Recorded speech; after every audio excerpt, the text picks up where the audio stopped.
Olá, amigos, tudo bem? É uma alegria estar aqui com vocês. Estamos terminando o ano de 2022. Foi uma longa jornada, muitos cultos, muitas aulas, muitas transmissões ao vivo com vocês.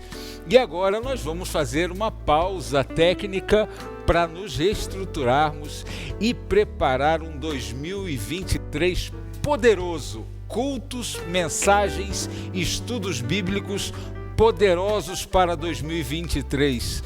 Nós aqui estamos em reforma. Você está vendo aqui que a gente está mobilizado para produzir o melhor para você. Enquanto isso, você vai assistir reprises dos nossos melhores cultos e transmissões. Fique ligado, sábado 9h30, domingo 19 horas e nas quartas-feiras também. Estaremos juntos e continuaremos juntos no próximo ano. Feliz Natal e um ano novo abençoado. Tchau.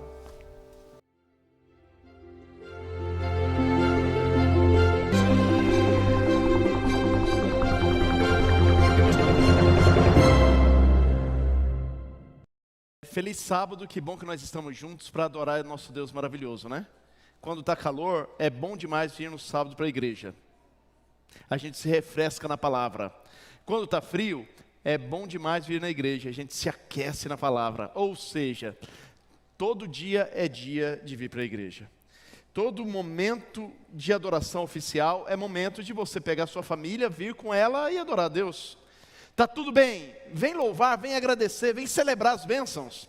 Tá tudo ruim, vem pedir, vem clamar, vem entregar, vem entregar os fardos nas mãos do Senhor, e Ele promete dar a você o alívio, o descanso para a sua vida, para a sua alma. Amém por isso ou não? Nosso Deus é Emanuel, é um Deus presente, é um Deus que sempre está com a gente. Isso é espetacular, isso é confortador. Hoje é sábado, dia da igreja estar junto, dia de você trazer a sua família, se reunir com a nossa família e celebrarmos juntos. Primeira parte no culto, depois escola sabatina. Alguns estendem isso, vão para os trabalhos missionários, juntos, em grupos, em estratégia, em departamentos. Vão almoçar juntos, que também é sábado isso, né? Celebrar junto, comer junto, agradecer a Deus juntos. Isso é bom demais. Isso é sábado. Isso é projeto de Deus. Qual a mensagem de hoje? Ela tem um título, muitos de vocês acompanharam o nosso informativo aí, que é Enquanto Ele Não Vem. A gente já sabe que Ele é Jesus. A gente está esperando a volta dele. Nosso nome é Adventistas, os que aguardam o advento. Ele já veio, tinha prometido e cumpriu. Veio, mas quando veio e cumpriu o que tinha de fazer naquela fase, ao subir ele disse, eu volto. E a gente está esperando ele voltar. Ele prometeu vir uma vez, veio. Ele prometeu vir de novo, virá. Temos certeza absoluta disso. Mas a gente não pode esperar de braços cruzados. Não deve esperar deitado. Não deve esperar descrendo. Tem que crer, tem que se preparar, tem que aquecer o coração. Ele vai voltar, é fato. Acredite você e eu ou não, ele vai voltar. Agora, se a gente acredita e abraça, tem um destino quando ele voltar. Se a gente acredita e não abraça, ou não acredita, tem o mesmo destino. Então nós precisamos nos preparar. Enquanto ele não vem, o que deve nos ocupar enquanto Jesus não volta? Eu quero, até para aquecer, pedir o seguinte: quem está atualmente estudando a Bíblia com alguém, tá? Você que é da igreja, está estudando a Bíblia com alguém, você está dando estudo bíblico para uma pessoa, 2 pessoas, 5 pessoas, você, numa classe bíblica de Zoom, pessoalmente, na sua casa, na casa deles, no trabalho, num lugar neutro, você está estudando a Bíblia com alguém atualmente? A gente precisa saber, nós não temos essas pessoas cadastradas. Eu quero cadastrar vocês com o Juliano, nosso diretor de Ministério Pessoal, a partir de agora. Então o que eu vou pedir? O Juliano já está com um cartãozinho, igual um que eu tenho no bolso aqui, um cartãozinho assim, ó. E aí você vai preencher, eu, fulano de tal, estou estudando a Bíblia com Beltrano. Igreja Granja Viana, Distrito Granja Viana. É só isso que você tem que preencher e devolver para o Juliano. Então, quem está estudando a Bíblia atualmente? Eu quero estudar, pastor. Deve querer mesmo. Deve estudar a Bíblia com alguém. Mas não é para o futuro agora. É quem já está. Fica de pé, por favor. Quem está estudando a Bíblia atualmente com alguém, fica de pé. Isso, aí espera um pouquinho que o Juliano vai entregar esse cartão para você. Aí você vai preencher esse cartão e até o final do culto você entrega para o Juliano de volta, tá bom? Temos duas aqui. A próxima depois só entrega o cartão, vamos lá?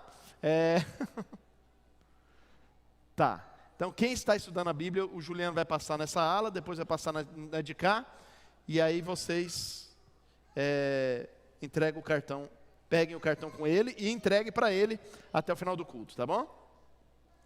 Ainda são poucos, hein? Talvez a mensagem é para todos os demais que não estão estudando a Bíblia com ninguém ainda. Você existe para 2 propósitos, presta atenção. Você existe para 2 propósitos. Deus criou você. E criou você para um propósito, 2 propósitos. Ou 2 em 1. Um propósito subdividido em 2. Você existe para adorá-lo. Você existe para adorá-lo. E você existe para cumprir a missão. Ao adorá-lo, você tem que partilhar isso, tem que transbordar isso para quem está perto de você. Na sua casa, no seu trabalho, lá no posto de gasolina, no supermercado, na parentela, na rua, no condomínio, no ônibus, no metrô. Você tem que partilhar Jesus.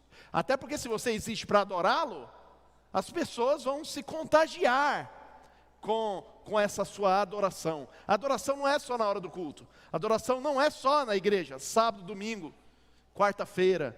A adoração é todo o tempo. Ao comer, você deve estar adorando a Deus. Ao recrear, você deve estar adorando a Deus. Ao curtir a vida com amigos, você deve estar adorando a Deus. Ao estar sozinho, você deve estar adorando a Deus. A hora do nada, todo mundo tem a hora do nada, né? Ou deve ter, é recomendado. Ter, não muita, mas no equilíbrio, na temperança, é importante ter a hora do nada. Mas até na hora do nada, você deve ser um adorador a Deus. Não significa que você vai estar cantando hino e lendo a Bíblia o tempo todo.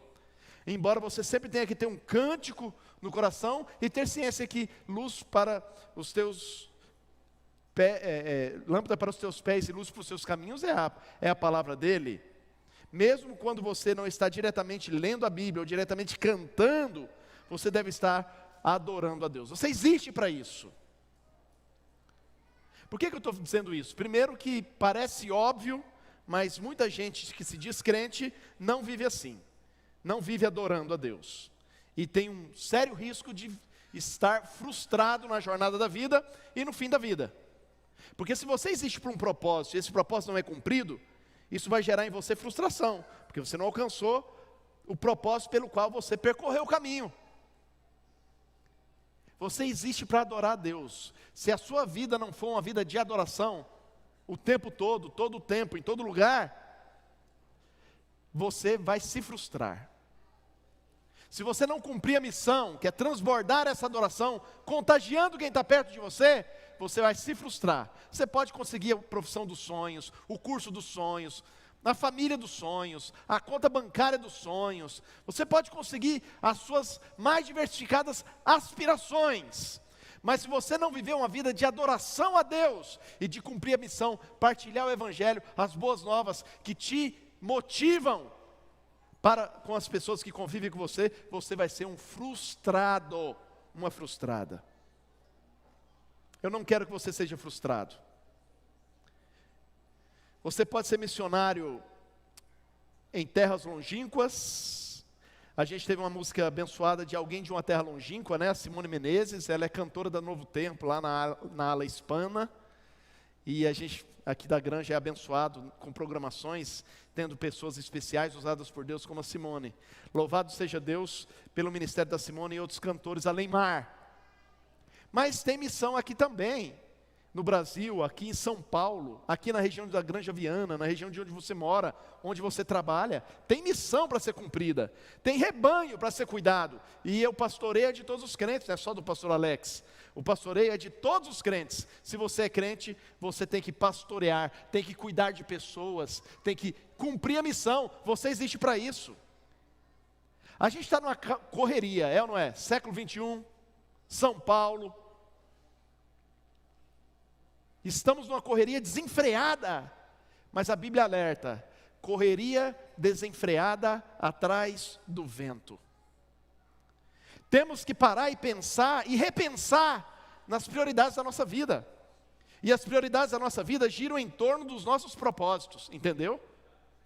Eu disse, nós existimos para um propósito subdividido em dois. Qual mesmo? Adorar a Deus e cumprir a missão. Nós existimos para isso.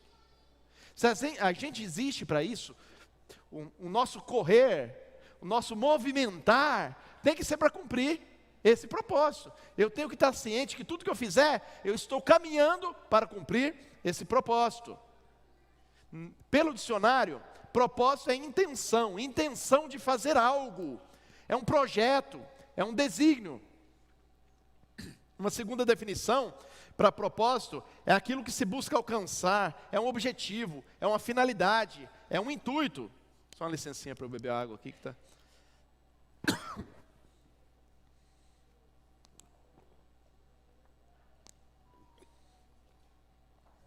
Para ajudar você a definir o seu propósito, leva em conta isso.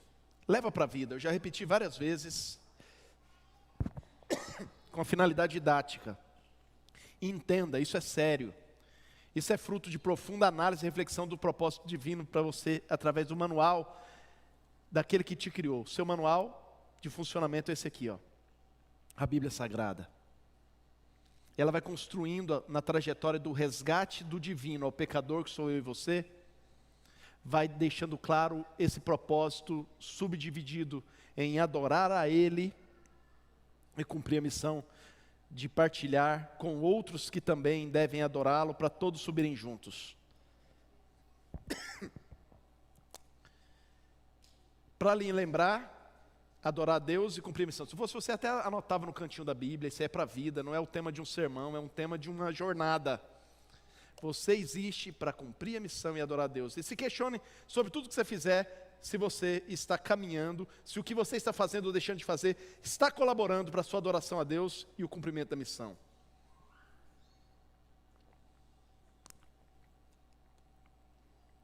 Esses propósitos são os propósitos da vida do verdadeiro crente. E devem ser os seus. Ou você quer ser um falso crente? Tudo mais, ou deve fazer parte disso, ou deve ser rejeitado, ou no mínimo tido como pouca valia, pouca importância.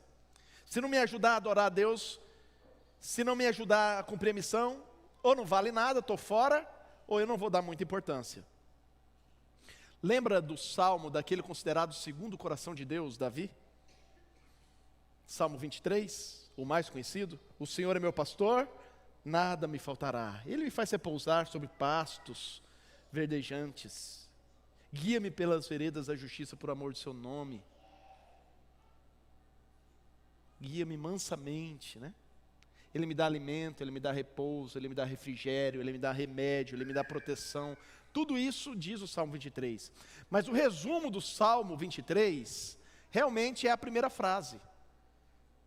O Senhor é meu pastor e nada me faltará. Mas ele tem algumas outras traduções possíveis, porque ele foi escrito em hebraico. Mas tem algumas traduções possíveis para o português. Uma das traduções possíveis é essa que está na sua Bíblia e na minha. O Senhor é meu pastor, nada me faltará. Mas outra, o Senhor é meu pastor e de nada sinto falta. Eu particularmente entendo, pela construção do texto, que essa é a melhor tradução. Não é que nada te faz faltar, mas é que você não vai sentir falta de nada. Parece igual, mas é diferente. Nada me faltará assim, eu quero um carro, eu quero 2. Eu quero uma frota de carros, eu quero um helicóptero. Não, quero um jatinho. Não, eu quero uma companhia aérea. Não, eu quero uma casa. Não, quero 2. Não, quero uma imobiliária. Nada me faltará. Tudo que eu quiser eu vou ter. Eu quero a roupa de marca. Não, uma não. Várias. Não, eu quero a grife da marca. O Senhor é meu pastor, nada me faltará, dá essa impressão, que tudo que você quiser, Ele vai te dar, Ele prometeu que vai te dar tudo, vai te faltar nadinha, tudo que você quiser vai ter, tipo filho mimado, estragado pelo pai. E Deus não estraga filhos, Deus constrói filhos. não é? Deu-lhes o poder de serem feitos filhos de Deus. Você não era filho, você era desgarrado, miserável, pecador, pobre, cego, nu, condenado ao fogo do inferno, junto com o diabo e os demônios. Você era isso, mas ele vai construindo você a partir da sua conversão. Apresenta as boas novas, você aceita, abraça, se converte, muda o caminho, muda o rumo, de filho da perdição para filho do reino. E filho mimado é filho da perdição, filho do reino é filho em construção. E ele te faz filho do reino, ele te constrói no processo, na jornada da sua vida cristã, filho do reino.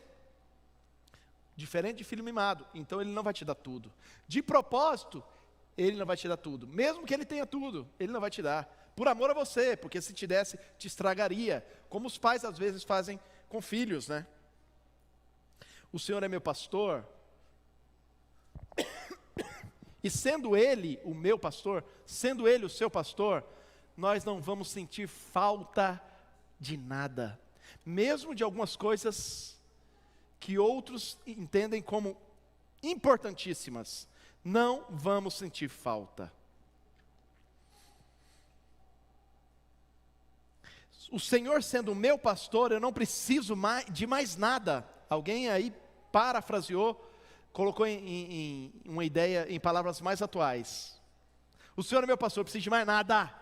Ele sendo o meu pastor, se eu tenho dinheiro ou não tenho, se eu tenho saúde ou não tenho, se eu tenho família ou não tenho, se eu tenho muitos amigos ou poucos amigos, não importa, não sinto falta, porque Ele é o principal, Ele é o caminho, Ele é a verdade, Ele é a vida. Então Ele que mostra o caminho, Ele é o percurso do caminho e Ele é o final do caminho. Sendo Ele assim na minha vida, de fato e de verdade, eu o aceitando convincentemente assim, eu não sinto falta de nada.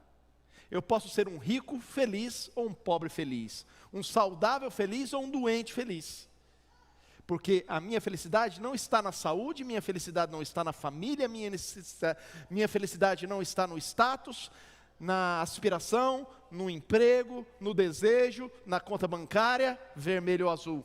Minha felicidade está em Jesus.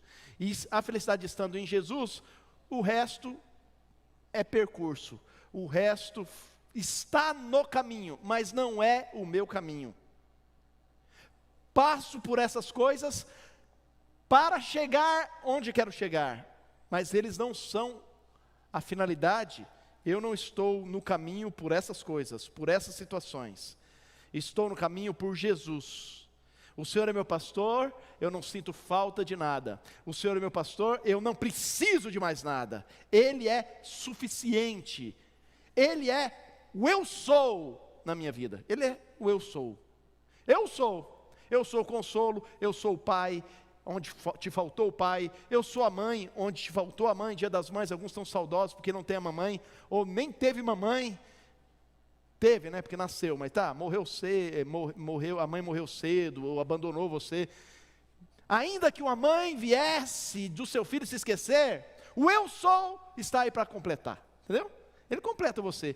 No coração de cada ser humano tem um vazio do tamanho de Deus. Tipo uma peça de quebra-cabeça no coração.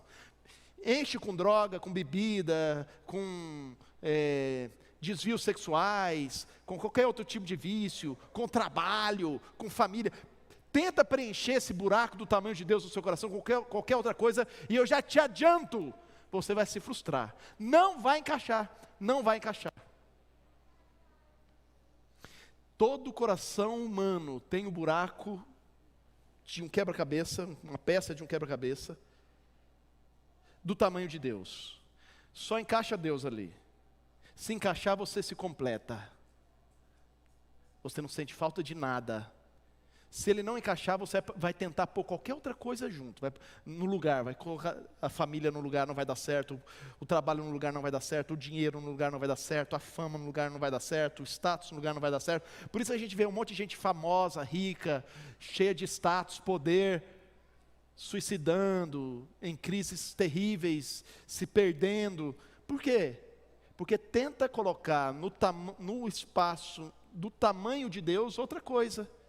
E pensa que vai dar certo, mas não vai. Pensa que dá certo, mas não dá. eu existo para adorá-lo. E se isso acontece, eu estou vivendo minha essência, eu vou ser realizado no trajeto e no final do trajeto. A minha vida terá valido a pena no final da jornada e durante a jornada. Jesus vai voltar a essa terra. Pelos sinais vemos que está muito perto disso acontecer. Vou falar até devagar. Pelos sinais que Ele mesmo deixou, nós estamos percebendo que está muito perto de acontecer. Acontecer o quê? A volta dele. Adão e Eva esperaram por isso, e quando Ellen White comenta sobre eles, no História da Redenção, capítulos iniciais, ou no Patriarcas e Profetas, também capítulos iniciais, sobre Adão e Eva, diz que Adão e Eva receberam de Deus, logo após o pecado, a promessa de que um descendente da mulher, um descendente da primeira mãe, viria para resgatar, para reparar, para consertar aquilo que eles, Adão e Eva, erraram. Um descendente para consertar aquilo que os pais erraram. E a gente não para muito para pensar, mas Ellen White expande no livro, nesses livros, a nossa compreensão a respeito da cena, dizendo que Deus não disse qual descendente de Adão e Eva iria resgatar os pais. Como não disse qual, ela achou que era Caim, ou Abel. Não foi, porque o Caim matou o Abel. Bom, não é ele então. O Abel também não é, acabei de morrer. E veio outro, Sete, então 7. E veio outros. Aí vieram os netos, os bisnetos, tataranetos, e dá-lhe tatatá aí, porque eles viveram muito tempo, né? Mas não foi nenhum deles, mas eles viveram esperando o descendente, o enviado, o libertador, o resgatador, o prometido, o que ia consertar o que eles erraram. Eles viveram até o último suspiro, após o pecado, aguardando o descendente, o remanescente, o prometido, o enviado, o libertador. Abraão, gerações depois, veio Abraão, pai da fé. Ele entendia que o filho da promessa era Ismael, com o jeitinho dele, de Sara ali e tal, Agar no meio da história. Ele entendeu que era Ismael, não era. Depois veio Isaac, então é ele. Paulo, passa mais gerações aí, Paulo, Novo Testamento. Paulo e os discípulos entendiam que Jesus voltaria nos dias deles. Por isso o senso de urgência, entendeu? Eles não entendiam que Jesus ia voltar daqui a muito tempo. E você percebe, por eles entenderem que Jesus ia voltar nos dias deles, você percebe neles uma palavra destacada: urgência, senso de urgência. Os discípulos tinham senso de urgência. Abraão tinha senso de urgência. Adão e Eva tinham senso de urgência, porque todos eles entendiam que Jesus viria nos dias deles.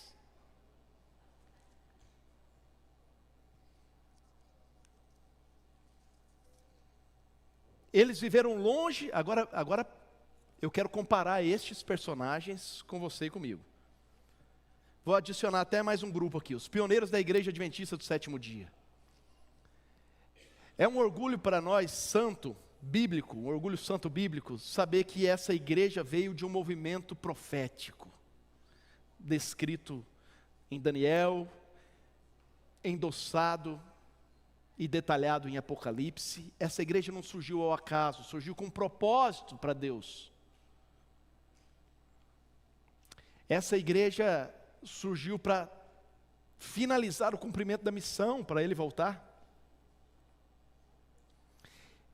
E outra coisa que dá um orgulho santo na gente é saber como a igreja adventista foi fundada e o que aconteceu com os que fundaram essa igreja. E outras igrejas por aí que são fundadas, e o que acontece com os que fundam igrejas por aí. Muita gente que funda a igreja hoje em dia, se era pobre, fica rico. Se era rico, fica mais rico ainda. Às vezes é uma dúvida, eu monto uma empresa, uma indústria ou uma igreja. E dependendo da escolha, às vezes você pode ganhar mais dinheiro com a igreja. cheio de gente no nosso mundo contemporâneo que fundou a igreja e tem jato, avião, fazendas, imóveis, propriedades, cobertura que o carro leva, é levado para o elevador, lá para o apartamento. Tem gente que funda a igreja e fica com a vida financeira assim. Como foram os que fundaram a igreja adventista do sétimo dia lá nos Estados Unidos? Dentro do movimento profético que Deus levantou para essa igreja ser fundada. Nenhum deles eram ricos, mas as poucas propriedades que eles tinham, eles vendiam para comprar uma prensa, para mandar o primeiro missionário, para o evangelho chegar mais longe. Todos eles terminaram a vida tendo a casa para morar e olha lá. J.N. Andrews, a mente mais brilhante entre os pioneiros, sabia fluentemente mais de 5 línguas. Professor, acadêmico, destacado. Ele foi sepultado numa sepultura doada, porque ele não tinha nada de bens materiais quando morreu. Todos eles fizeram o que fizeram, o sacrifício que fizeram, inclusive dos seus bens, do seu tempo, porque eles tinham um senso de urgência. Jesus está voltando. Não tem para quê ficar querendo comprar posses, acumular tesouro, guardar para o amanhã, em demasia. Ele está voltando nos próximos momentos. Para quê? É agora. Não tem por que eu pensar em evangelizar meus amigos depois. Pode não dar tempo. Ele está voltando. Todos eles viveram com senso de urgência. Vamos relembrar? Adão e Eva viveram com senso de urgência. Acharam que o remanescente, o libertador prometia, ia vir nos dias deles. Abraão, nos dias dele. Paulo e os discípulos, nos dias deles. Morreram como mártires, uns decapitados, esfolados, a flechadas, crucificados, mas não estavam muito preocupados, porque eles sabiam, vamos dormir e daqui a pouco a gente acorda, porque ele está voltando. A gente achou que ia estar vivo, mas pelo jeito não vou estar, porque estou morrendo agora. Não tem problema não, daqui a pouco ele está voltando. Quase que ele me pega vivo, mas vou estar dormindo. Eu acordo e vou dormir pouquinho, porque ele já está voltando. Os pioneiros, a mesma coisa. Agora, de novo, paralelo. Presta atenção, igreja. Eu e você, dentro da proposta de Deus. Todos eles viveram longe do tempo cronológico da volta de Jesus, né? Os apóstolos e Paulo, 2000 anos. Adão e Eva, estamos falando de quase 6.000 anos de lá para cá. Eles viveram muito tempo antes da cronologia da volta de Jesus, mas viveram como se fosse nos dias deles. E olha o contraste entre eles e nós. Nós vivemos no tempo cronológico da volta de Jesus. Jesus está voltando, igreja. Dá vontade de ficar gritando isso, mas nem o grito chama mais atenção de Laodiceia. Nós vivemos no tempo cronológico da volta de Jesus, mas vivemos como se fosse em dias distantes. Não está ao contrário? Adão e Eva, Abraão, Paulo e os discípulos, 2.000 anos atrás, 4.000 anos atrás, 6.000 anos atrás, eles viveram um senso de urgência. Ele vai voltar, ele prometeu e vai ser rápido. Não podemos perder tempo. Vamos evangelizar, vamos adorar esse Deus maravilhoso, vamos consagrar a nossa vida e vamos partilhar essa bênção, para que outros não se percam. Viveram como se fosse nos dias deles, todos com senso de urgência. E nós estamos vivendo nos dias da volta de Jesus.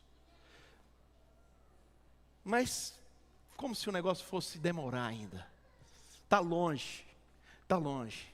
Ainda não estou indo no culto, depois eu organizo minha vida.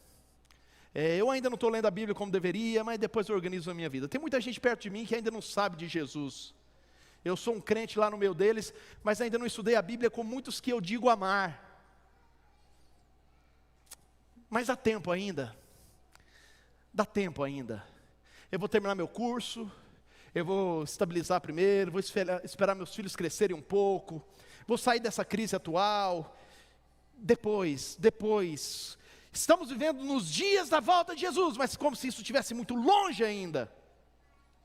Jesus não voltou nos dias deles, mas eles estavam corretos quanto à postura da espera, quanto às ocupações, quanto ao foco, quanto ao propósito que decidiram viver em torno dessa vinda. Jesus voltará em nossos dias, mas nós estamos errados quanto à postura da espera, quanto às ocupações, quanto ao foco, quanto ao propósito que decidimos viver, não sendo em torno da volta de Jesus. A gente carrega isso no nome, eu sou adventista, mas o nosso propósito não está girando em torno da volta de Jesus. Quando Jesus partiu, ele orientou os discípulos. Abra a Bíblia comigo em Mateus 24, 49. Mateus 24, 49.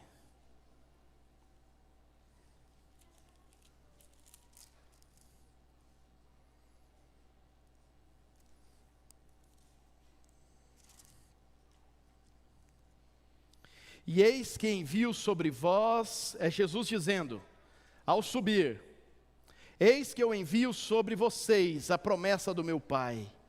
Permaneçam, pois, na cidade, até que do alto sejam revestidos de poder. Permaneçam em Jerusalém até que do alto sejam revestidos de poder. O que implicava em permanecer em Jerusalém? E o que isso tem a ver com você e comigo hoje? Estavam juntos em um propósito, aqueles discípulos eles estavam juntos em um propósito, ser do alto revestidos de poder. Esperar o revestimento do poder, para isso eles oravam muito, para isso eles estudavam muito a Bíblia. Jesus ordenou e eles estavam cumprindo a ordenança, vamos permanecer aqui até sermos revestidos do poder do Paracletos, do outro enviado de igual espécie, do Espírito Santo, do poder vindo do alto. Era isso que de fato eles estavam esperando, eles tinham um propósito claro ali, esperar o revestimento do poder, por isso eles oravam muito, estavam esperando o revestimento do poder, por isso eles estudavam muito a Bíblia, estudavam na intenção de aprender, aprender, entender, aplicar e viver. Estudavam a Bíblia no intuito de aprender, entender, aplicar e viver, para que assim fossem revestidos de poder. Oravam, mas oravam não é pedindo carro, pedindo concurso, pedindo para sarar da doença, não era para isso que eles oravam não. Para sair da crise, para melhorar a situação financeira, não era para isso que eles oravam para entender a Bíblia, para terem forças para praticar a Bíblia, eles oravam para serem transformados pelo Espírito Santo, eles oravam para abandonar os seus pecados, com autenticidade, para viverem o propósito da vida, para serem verdadeiros adoradores, para fazer a vontade de Deus, para cumprir as ordens do Mestre, para cumprir a missão. Qual foi o resultado da consagração daqueles discípulos? O resultado foram vidas consagradas. O resultado das vidas consagradas, vidas transformadas. Porque uma vida que se consagra, ela se transforma. O resultado das vidas transformadas, evangelho vivo, evangelho vivido, evidenciado na vida deles. O famoso testemunho, que a gente gosta de falar, o impactante testemunho, deram sabor à vida de quem os observava. Eram sal da terra. Iluminaram por onde eles passaram, revelando o sol da justiça, refletindo o sol da justiça. Foram luz do mundo. Os discípulos, permanecendo em Jerusalém, para serem revestidos do poder, esperando de fato e de verdade o poder do alto, não perderam tempo com coisas passageiras, não estavam preocupados com a conta bancária, dinheiro era só o suficiente para se manterem, o tempo gasto para adquirir dinheiro era o mínimo possível. Acompanhe a vida de Paulo, o grande evangelista deles. De vez em quando tinha que parar para fazer umas tendas, para angariar um dinheirinho, mas ele ficava agoniado com aquilo, ele mostrava incômodo com aquilo. Eu estou aqui trabalhando para ganhar dinheiro, mas não é isso que eu quero fazer. Tem que fazer, o mínimo. mas odeio. Eu curto é pregar o evangelho, cumprir a missão, para adorar meu Deus e fazer com que outros que ainda não estão adorando, adorem também. A aquisição de bens materiais desses heróis da fé, a gente nem tem nos relatos, nem da história dos pioneiros da igreja, nem da história dos heróis da fé da Bíblia. O que Jesus tinha de patrimônio no final da vida dele? É uma pergunta. O que Jesus tinha de patrimônio no final da vida dele? Uma túnica. Uma túnica. O jumentinho que ele entrou em Jerusalém para cumprir a profecia era emprestado. O cenáculo onde ele teve a última refeição com os discípulos antes de partir era emprestado. A cruz não era dele, era de Barrabás. A sepultura para onde ele foi era de José de Arimateia, um rico religioso, que emprestou a sepultura para Jesus. O dono de tudo fez questão de não ter nada. A única posse que ele tinha era uma boa roupa, tanto que era boa que eles lançaram sorte, os soldados, entre si. Lembra que Paulo, ele foi se aproximando de Jesus depois que ele caiu do cavalo? Porque tinha uma vida equivocada, e ainda bem que ele caiu do cavalo dessa vida equivocada religiosa, zelosa, mas um zelo equivocado leva a matar quem está perto de você. E ele, em um determinado momento dessa autêntica conversão, já crente, mas ali já crente, converteu-se, ele diz uma célebre frase: lá na cruz com Cristo estou, e já não vivo eu, Cristo agora vive em mim. Olha o paralelo delicioso, presta atenção, igreja. Qual a única coisa que Jesus tinha de bens materiais no final da vida dele? A túnica. Jesus falou mais de dinheiro do que vários outros assuntos. Do reino é o assunto número 1 de Jesus. O assunto número 2, dinheiro. Mas fez questão de não ter nada em relação a dinheiro, para mostrar para você e para mim que o risco da perdição gira em torno disso. Guardar sábado e não guardar sábado, tecnicamente tem a ver com o quê? Dinheiro. Se eu perder meu emprego, vai faltar o dinheiro. Por que você não estuda a Bíblia com tempo de qualidade todo dia? Porque você está correndo atrás do quê? Dinheiro. Por isso que Jesus fez questão de não ter esse negócio e alertar tanto sobre ele, porque é o que vai tirar muita gente do céu. Ele compara dinheiro com Baal, um deus que causa idolatria, equívoco, engano, perdição no final da história. O que Jesus tinha de patrimônio no final da vida é uma túnica. Paulo disse: eu na cruz com Cristo fui crucificado e eu já não vivo mais desde então. Agora Cristo vive em mim. O que Paulo tinha no final da vida? Ele perde para o companheiro dele, ele já preso para ser executado. Em pouco tempo adiante, ele pede o quê? Traga o que eu tenho, por favor. Minha túnica e meus livros. Jesus tinha a palavra e de bens materiais a túnica. Paulo disse: morri, agora Cristo em mim. O que ele tinha? A palavra, os livros e a túnica. E ele teve posses, mas foi se desfazendo das posses para pregar o evangelho. As posses não o prendiam. E o que tinha de posses ele usava para pregar o evangelho. E assim foi com os heróis da fé.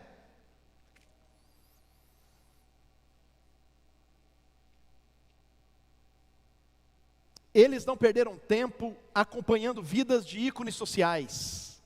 Tem gente que sabe detalhes do Bolsonaro. Tem gente que sabe detalhes sobre o Lula. Tem gente que sabe detalhes sobre aquele que vai vir do centro da terceira via. Eles não eram fãs de jogadores de futebol. Eles não tinham times de futebol. Eles não eram fãs de cantores, de artistas, de governantes, de políticos. Presta atenção.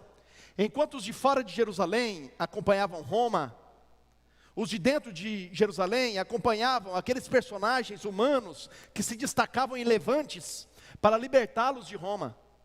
Os de fora centrados em Roma, os de dentro centrados em homens que prometiam libertá-los de Roma. Mas os discípulos não estavam centrados nem em Roma, nem nos que se levantavam dentro de Jerusalém contra Roma. Eles estavam em outro foco. Eles estavam centrados em Jesus. Será que é diferente do que Deus espera de você e de mim, crente de hoje? Eles não estavam na mesma dimensão do mundo que eles viviam. Se fosse hoje, eles não teriam a bandeira da esquerda, com suas causas sociais, igualitárias, mas também não estariam com uma bandeira de direita, com a defesa das tradições, nem a bandeira do centro-esquerda tentando abarcar tudo de todos, para agradar ambos os lados, e tirar sempre vantagem. Não. Se eles vivessem hoje, assim como os que vivem hoje, nessa dimensão de Cristo, querem ouvir Jesus, era o que eles queriam. Queriam ouvir Jesus, queriam saber o que ele pensava sobre todos os assuntos. Mestre, e o reino? Mestre, e o governo? Mestre, e a família? Mestre, e a lei? Mestre, e quando peca? O que a gente faz? Eles queriam ouvir sobre tudo, mas de Jesus, sobre todos os assuntos, mas uma única fonte, Jesus. Queriam ouvir as respostas dele sobre as suas perguntas, queriam entender as coisas a partir da percepção do mestre, queriam viver a proposta apresentada por Jesus, aguardavam o reino dele. O resultado disso, ao invés de uma busca por autorrealização e prazer, ao invés da busca por exaltação, fama e poder, buscavam adorar a Deus, buscavam agradar a Deus. O prazer estava na obediência, queriam exaltá-lo, queriam a vinda do reino, não pelos privilégios do reino, mas porque com a vinda do reino, o rei viria no centro. Por isso vem aquela música do Arautos do Rei, né? O céu é Jesus. Aí vai falando, né? Vai ter ruas de ouro? Vai, mas para que isso se não tivesse Jesus? Vai ter flores que não murcham? Vai, mas para que isso se não tivesse Jesus? Eles queriam a vinda do reino, mas por causa do dono do reino. Queriam o comando do rei, queriam estar junto ao rei. E nós? Nós estamos assim também? Às vezes a gente fica assim quando descobre um câncer na família. Aí a gente quer a vinda do reino. Mas, de verdade, a gente está querendo mesmo é a cura da doença. Às vezes a gente fica desesperado numa dívida impagável, e a gente quer a vinda do reino. Mas, de verdade, a gente quer o pagamento da dívida. Aqueles que colocaram Jesus no centro, eles queriam um reino, mas não era pelos benefícios do reino, era pelo rei do reino. Você tem que aguardar a volta de Jesus, mas não é para se livrar dos seus problemas, não. É para ter o rei mais perto de você. Nós estamos assim? Temos sede de Deus? Temos sede da palavra de Deus? Passamos horas, igreja, estudando a Bíblia todo dia, estudando em profundidade, como quem quer aprender mesmo. Refletindo em profundidade, buscando entender quais são as intenções de Deus e analisando como é que a gente aplica isso na vida. Em nossas orações, olha um teste, igreja, para você e para mim. Em nossas orações nós temos investido tempo falando de coisas grandes com Deus. Imagina se você tem uma audiência com o presidente, Bolsonaro. Tá, então você não gosta de Bolsonaro, então imagina que vai ser eleito o candidato que você quer. E no primeiro ato que ele foi eleito, ou o Bolsonaro reeleito, aí cada um faz a escolha, fica bom para todo mundo? O Lula, o Bolsonaro, o Ciro, o Dória, tem tanto nome, né? Imagina aí, quem que você quer que ganhe? Tá, ganhou. Aí o primeiro ato, no dia da posse, ele diz assim, em cadeia nacional, naquele discurso de posse. Ele fala assim, eu escolhi um cidadão para representar o meu empenho e do meu governo, a minha equipe, no próximo quadriênio, nos próximos 4 anos. E o escolhido foi você. Aí você se assusta que a câmera dá um zoom em você e foi você. Você está em casa, mas aí dá um zoom no Google, e está lá sua casa. Foi você. E aí o presidente eleito diz assim, eu vou dar a esse cidadão escolhido do Brasil, o que ele quiser para representar, uma simbologia, o que eu vou me empenhar para satisfazer os brasileiros. Aquele bom discurso político, né? E eu quero que ele venha aqui como é que é o nome do palácio lá do governo? Do Planalto. Eu quero que ele ou ela venha aqui no Palácio do Planalto, e aí todo mundo, você querendo saber o que você vai pedir. Você pode pedir qualquer coisa. O seu bairro pensa, será que ele vai pedir alguma coisa para o bairro? Sua cidade pensa, será que vai pedir alguma coisa para a cidade? Sua igreja da Granja Viana, nossa, será que é um mega equipamento e tal, tipo um lote aí para a gente ter estacionamento, ficar mais fácil? O que será que vai pedir para nós? Ele é adventista?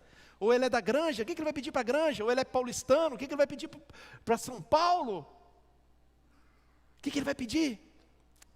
Aí você, ali, o presidente faz a introdução e coloca de novo o foco em você. Agora todo mundo quer, os veículos de imprensa, todo mundo parou para assistir. O que aquele brasileiro escolhido vai pedir? Será que vai pedir pelas causas? Ele trabalha em tal lugar, será que vai pedir para essa área? Será que vai pedir para o bairro? Será que vai pedir para a igreja? Os parentes, será que a gente vai se beneficiar disso? E aí você vai e pede assim, gostei muito dessas poltronas, será que o senhor podia me dar umas poltronas, ou essas poltronas aqui da sala, ou pelo menos umas parecidas para eu pôr na minha sala também? Aí você, agora imagina que não é você, é alguém perto de você pedindo isso. O que você vai pensar desse camarada? Algumas palavras que não dá para falar aqui no culto, né? Tipo, que cara mais com falta de sabedoria, né? Faltou a inteligência aí, né? Pode pedir qualquer coisa, mas as cadeiras são de marca, as cadeiras são bonitas, são caras, são. Mas se você tem a chance de pedir qualquer coisa, vai pedir cadeira. Por mais caras e lindas e maravilhosas, de qualidade que elas sejam, você vai pedir cadeira.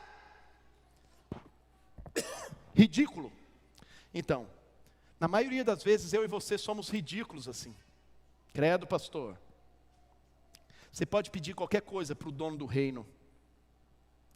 Mas o que você anda pedindo nas suas orações? Cadeiras. Você pode pedir salvação. Você pode pedir perdão de pecado. Você pode pedir conversão do pai, da mãe, do amigo da escola, do colega de trabalho. Você pode pedir uma propulsão para que quando você pregar, aquilo realmente efetive-se na vida daqueles por quem você ama. Você pode orar pela conversão de pessoas. Você pode ser um soldado intercessor. Mas quando você pode pedir, ele te diz, pede o que quiser, você pede cadeiras. Em nossas orações, o que nós temos investido tempo para falar com Deus? Estamos falando de coisas realmente grandes? Conta bancária é coisa pequena, saúde minha ou de quem eu amo é coisa pequena. Dinheiro, coisa pequena, profissão, concurso público, os jovens gostam, né? Quero passar no curso, quero ter o primeiro emprego, tudo é coisa pequena. Pode até falar com Deus de coisas pequenas, mas não deve ser a predominância. Não deve ser a predominância. Geralmente é. Geralmente as coisas pequenas são predominância. Estamos falando de coisas grandes, do reino, da volta, de conhecer melhor a Deus, de entender seus desígnios, de agradá-lo, de fazer sua vontade. Moisés estava tão pertinho de Deus que ele entendeu o propósito da vida, adorar a Deus e cumprir a missão. Um dia Deus disse para ele, Moisés, a gente já está rolando junto aí faz um tempo, e hoje eu vou te dar um agrado. O que você quiser, pede. O que Moisés pediu? Quem lembra? Eu quero, hoje então o Senhor está me dando esse presente, o que eu quiser, o que você quiser, Moisés. A gente conversa tanto, Deus, eu te amo tanto, e o Senhor me ama tanto, mas eu nunca te vi, ouvi eu ouço, mas eu não te vi ainda. Você me dá esse presente hoje? É tudo que eu quero te ver. Entende? Quando você está no foco, o que você pede? Em nossas orações, temos investido tempo falando de coisas grandes. Quem está no palco das nossas orações? Deus ou eu? Deus ou nós? Quem está no palco das suas orações? Deus ou você? Queremos que Deus nos responda? Ou queremos responder a Deus?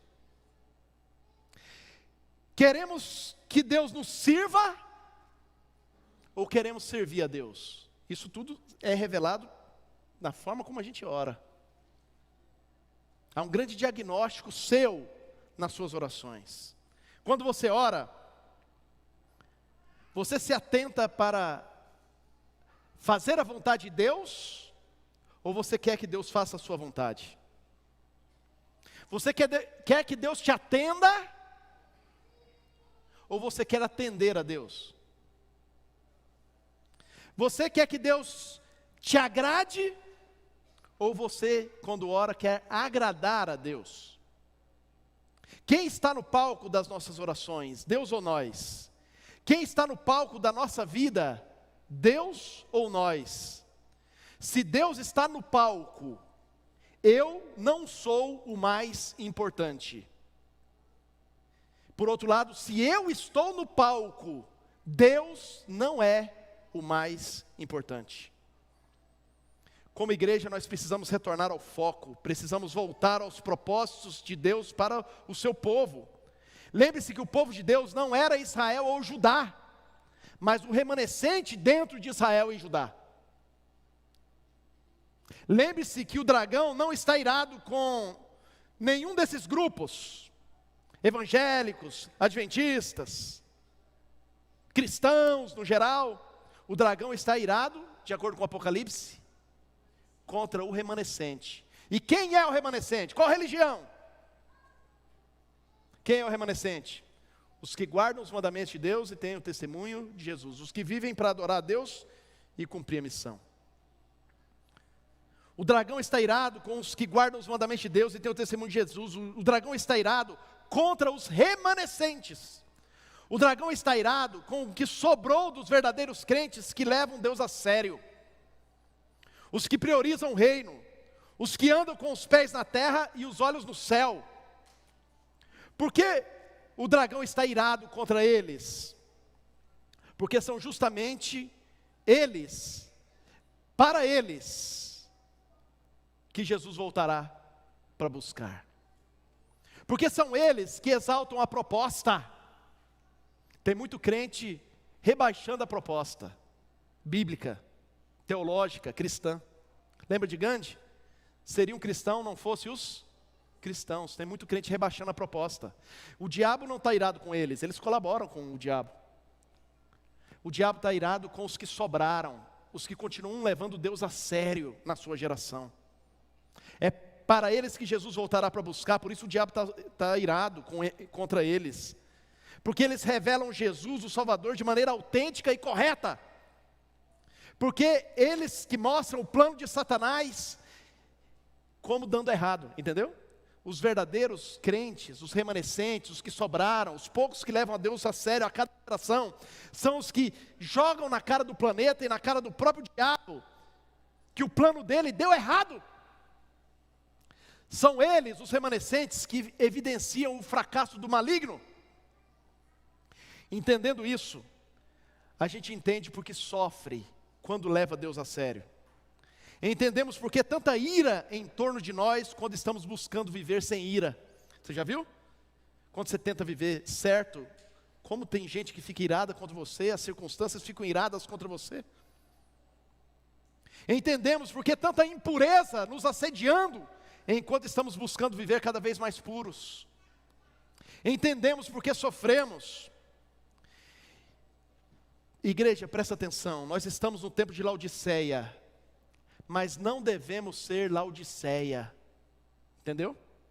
O tempo profético que a igreja de hoje está vivendo é o tempo de Laodiceia, mas não devemos ser Laodiceia, porque Laodiceia não vai para o céu com Jesus. Quem vai para o céu com Jesus então, pastor? Os remanescentes de cada geração, inclusive os remanescentes dentro de Laodiceia. Laodiceia não é frio nem morno, vem na igreja male sábado, domingo, retomando, estou fora, tapinha na Bíblia no máximo, versinho só para sair correndo, meditar, querer a vontade de Deus para a vida. Laodiceia está longe disso, mas Laodiceia não vai subir. O remanescente que sobrevive a Laodiceia é que vai subir. Sodoma e Gomorra não escaparam, mas o remanescente lá dentro, Ló, escapou. O mundo de Noé não escapou, mas o remanescente, Noé com a sua família, escapou. A geração de Moisés não entrou em Canaã, a geração de Moisés não entrou em Canaã, mas Caleb e Josué, os únicos que aceitaram o apelo deles mesmos, entraram em Canaã. Os escribas e fariseus, os sacerdotes, não foram salvos nos dias de Jesus, mas José de Arimateia e Nicodemos, no meio daquela corja religiosa, José de Arimateia e Nicodemos foram salvos, porque eram remanescentes no meio dos perdidos. Os cobradores de impostos não foram salvos nos dias de Jesus, mas Mateus e Zaqueu foram. Os adúlteros não foram salvos nos dias de Jesus, mas Maria Madalena foi. Jesus veio para os que eram seus, mas os seus o rejeitaram. Abra a Bíblia comigo em João capítulo 1, versos 11 ao 14. Veio para o que era seu, e os seus não o receberam, mas a todos quanto o receberam, deu-lhes o poder de serem feitos filhos, a saber, aos que creem no seu nome, os quais não nasceram do sangue, nem da vontade da carne, nem da vontade do homem, mas nasceram diretamente de Deus. Conversão, milagre, permaneceram até serem revestidos de poder. Muita Bíblia, muita oração, muita mudança de vida, muita consagração, muito empenho para as coisas do alto, muita vida focada no propósito, verso 14. E o Verbo se fez carne e habitou entre nós, cheio de graça e de verdade, e vimos a sua glória, glória como unigênito do Pai. Eu termino aqui a reflexão bíblica da adoração dessa manhã, mas não termina o desafio para você levar para a vida. Lembre-se, pela vontade de Deus, pelo projeto de Deus, você existe para adorá-lo e cumprir a missão. Faça isso e serás realizado. Faça qualquer outra coisa no lugar, mesmo sendo um crente de igreja, e você pode esperar muita frustração, amargura e uma colheita péssima no final da história. É uma questão de eternidade. Permaneça até do alto ser revestido de poder. Vamos ouvir uma mensagem musical, na sequência orar, e a gente continua a adoração deste sábado.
Rotos y heridas del corazón.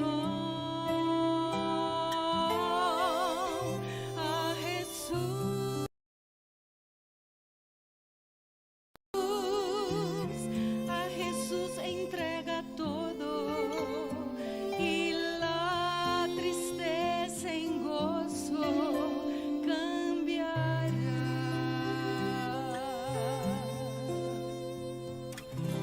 Él no te promete darte riquezas,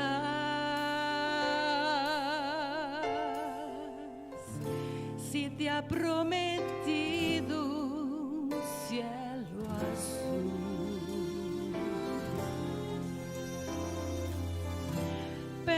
si promete darte de tu paz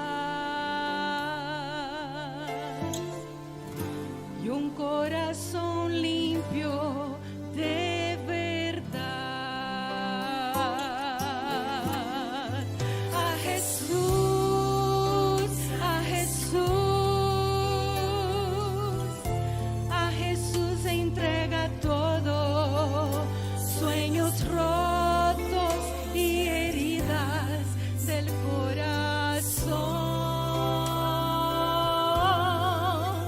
A Jesús, a Jesús, a Jesús entrega todo y la tristeza en gozo cambiará.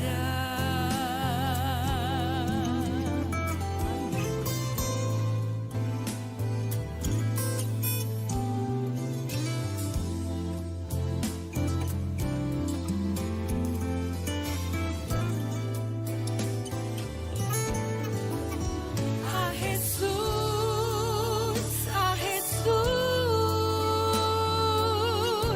a Jesús entrega todo, sueños rotos y heridas del corazón. A Jesús, a Jesús, a Jesús entrega todo y la tristeza en gozo cambiará.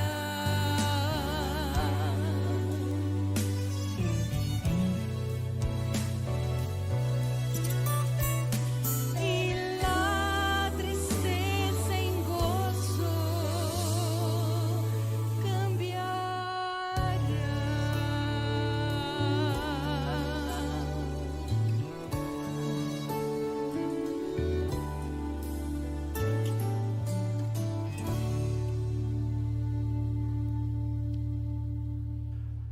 Amém?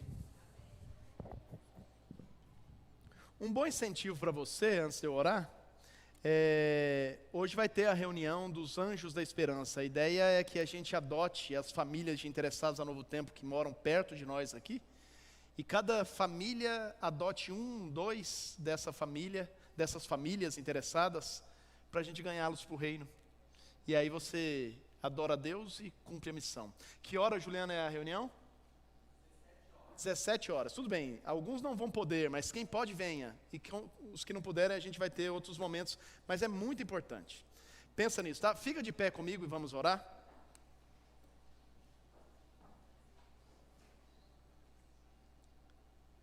Deus amado, Deus querido, o Senhor, lá atrás era a palavra que tudo fez, era o poder que nós tanto admirávamos.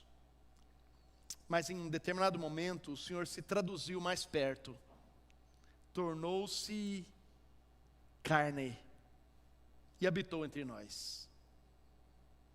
Diante dessa história linda, quem assiste de longe, pensa, que emoção, que alegria daqueles que vieram, que eram alvo desse resgate. Mas a história é triste quando mostra que o Senhor veio para os que eram seus, mas os seus o rejeitaram e fizeram o que fizeram com o Senhor. E não foram só nossos irmãos há 2000 anos atrás. O mundo continua te rejeitando. A igreja continua te rejeitando nos dias de hoje também. Estamos em um tempo vergonhoso para a igreja. Pela sua descrição bíblica, esse tempo é o último tempo antes da tua volta. É o tempo de Laodiceia. De um povo que se diz crente, mas não é frio nem morno. Não fala contra a Bíblia, mas também não estuda a Bíblia.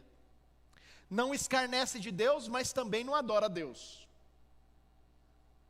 Diz que o Senhor é tudo e é o primeiro lugar, mas tudo está em primeiro lugar e o Senhor vai ficando para trás. Mas o Senhor vai nos alertando. Nos alerta que o Senhor não vai levar Laodiceia para casa, mas os que sobrarem tendo compromisso com o Senhor dentro de Laodiceia. Obrigado porque o Senhor não exige perfeição dos remanescentes, porque senão ninguém de nós iria. Mas o Senhor espera sim compromisso sério. Como o seu compromisso é sério com a gente, o Senhor espera de nós um compromisso sério de volta também. Te agradecemos por deixar isso claro. Te agradecemos por ter enviado o Paracletos, o Santo Espírito de igual espécie, para operar em nós o querer e o efetuar, para nos convencer do pecado, da justiça e do juízo, para efetivar a graça, se de fato aceitarmos. Se abrirmos a porta, o Senhor promete cear conosco, participar da nossa vida e nós da sua. Continue, Pai, movimentando-se, incomodando quem ainda é Laodiceia e preservando quem já é remanescente, porque pouco tempo nos resta, mas ainda é tempo, o tempo que a Bíblia diz que se chama hoje. Te agradecemos juntos, continue na nossa adoração, neste culto e na nossa vida, pedimos juntos, em nome de Jesus, amém.